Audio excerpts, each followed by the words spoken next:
ओम श्री परमात्मने नमः।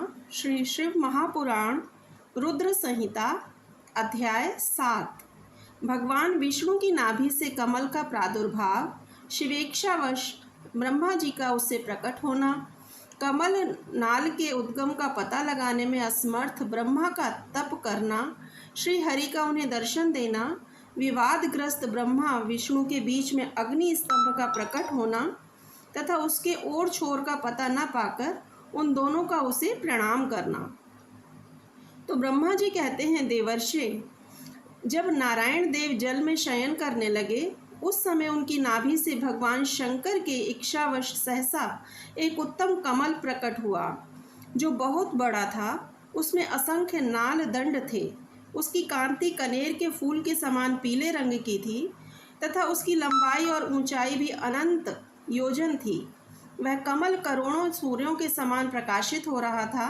सुंदर होने के साथ ही संपूर्ण तत्वों से युक्त था और अत्यंत अद्भुत परम रमणीय दर्शन के योग्य तथा सबसे उत्तम था। तत्पश्चात कल्याणकारी परमेश्वर सांब सदाशिव ने पूर्वत प्रयत्न करके मुझे अपने दाहिने अंग से उत्पन्न किया। मुने उन महेश्वर ने मुझे तुरंत ही अपनी माया से मोहित करके नारायण देव के नाभि कमल में डाल दिया और लीला पूर्वक मुझे वहां प्रकट किया। इस प्रकार उस कमल से पुत्र के रूप में मुझे हिरण्य गर्भ का जन्म हुआ। मेरे 4 मुख हुए और शरीर की कांति लाल हुई। मेरे मस्तक त्रिपुंड की रेखा से अंकित थे। तात भगवान शिव की माया से मोहित होने के कारण मेरी ज्ञान शक्ति इतनी दुर्बल हो रही थी कि मैंने उस कमल के सिवा दूसरे किसी को अपने शरीर का जनक या पिता नहीं जाना। मैं कौन हूँ, कहाँ से आया हूँ, मेरा कार्य क्या है, मैं किसका पुत्र होकर उत्पन्न हुआ हूँ और किसने इस समय मेरा निर्माण किया है। इस प्रकार संशय में पड़े हुए मेरे मन में यह विचार उत्पन्न हुआ, मैं किस लिए मोह में पड़ा हुआ हूँ जिसने मुझे उत्पन्न किया है। उसका पता लगाना तो बहुत सरल है।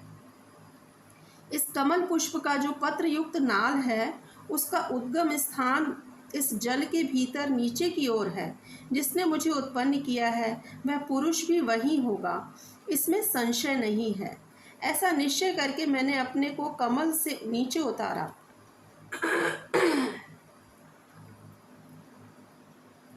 मुने उस कमल की एक नाल में गया और सैकड़ों वर्षों तक वहां भ्रमण करता रहा, किंतु कहीं भी उस कमल के उद्गम का उत्तम स्थान मुझे नहीं मिला। तब पुनः संशय में पड़कर मैं उस कमल पुष्प पर जाने को उत्सुक हुआ और नाल के मार्ग से उस कमल पर चढ़ने लगा। इस तरह बहुत ऊपर जाने पर भी मैं उस कमल के कोश को न पा सका। उस दशा में मैं और भी मोहित हो उठा। मुने उस समय भगवान शिव की इच्छा से परम मंगलमयी उत्तम आकाशवाणी प्रकट हुई, जो मेरे मोह का विध्वंस करने वाली थी। उस वाणी ने कहा कि तप यानी तपस्या करो। उस आकाशवाणी को सुनकर मैंने अपने जन्मदाता पिता का दर्शन करने के लिए उस समय पुनः प्रयत्न पूर्वक 12 वर्षों तक घोर तपस्या की। तब मुझ पर अनुग्रह करने के लिए 4 भुजाओं और सुंदर नेत्रों से सुशोभित भगवान विष्णु वहां सहसा प्रकट हो गए। उन परम पुरुष ने अपने हाथों में शंख, चक्र, गदा और पद्म धारण कर रखे थे। उनके सारे अंग सजल जलधर के समान श्याम कांति से सुशोभित थे। उन परम प्रभु ने सुंदर पीतांबर पहन रखा था। उनके मस्तक आदि अंगों में मुकुट आदि महामूल्यवान आभूषण शोभा पाते थे। उनका मुखारविंद प्रसन्नता से खिला हुआ था। मैं उनकी छवि पर मोहित हो रहा था। वे मुझे करोड़ों कामदेवों के समान मनोहर दिखाई दिए। उनका वह अत्यंत सुंदर रूप देखकर मुझे बड़ा आश्चर्य हुआ। वे सांवली और सुनहरी आभा से उद्भासित हो रहे थे। उस समय उन सद स्वरूप सर्वात्मा 4 भुजा धारण करने वाले महाबाहु नारायण देव को वहाँ उस रूप में अपने साथ देखकर मुझे बड़ा हर्ष हुआ। तदंतर उन नारायण देव के साथ मेरी बातचीत आरंभ हुई। भगवान शिव की लीला से वहाँ हम दोनों में कुछ विवाद छिड़ गया। इसी समय हम लोगों के बीच में एक महान अग्नि स्तंभ ज्योतिर्मय लिंग प्रकट हुआ। मैंने और विष्णु ने क्रमशः ऊपर और नीचे जाकर उसके आदि अंत का पता लगाने के लिए बड़ा प्रयत्न किया, परंतु हमें कहीं भी उसका ओर छोर नहीं मिला। मैं थक कर ऊपर से नीचे लौट आया और भगवान विष्णु भी उसी तरह नीचे से ऊपर आकर मुझसे मिले। हम दोनों शिव की माया से मोहित थे। श्री हरि ने मेरे साथ आगे पीछे और अगल बगल से परमेश्वर शिव को प्रणाम किया। फिर वे सोचने लगे कि यह क्या वस्तु है।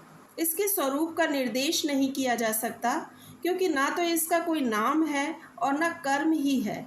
लिंग रहित तत्व ही यहाँ लिंग भाव को प्राप्त हो गया है। ध्यान मार्ग में भी इसके स्वरूप का कुछ पता नहीं चलता। इसके बाद मैं और श्री हरि दोनों ने अपने चित्त को स्वस्थ करके उस अग्नि स्तंभ को प्रणाम करना आरंभ किया। हम दोनों बोले, महाप्रभु, हम आपके स्वरूप को नहीं जानते। आप जो कोई भी क्यों न हो, आपको हमारा नमस्कार है। महेशान, आप शीघ्र ही हमें अपने यथार्थ रूप का दर्शन कराइए। मुनि श्रेष्ठ, इस प्रकार अहंकार से अविष्ट हुए हम दोनों ही वहाँ नमस्कार करने लगे। ऐसा करते हुए हमारे 100 वर्ष बीत गए। ओम नमः शिवाय। शिवजी सदा सहाय।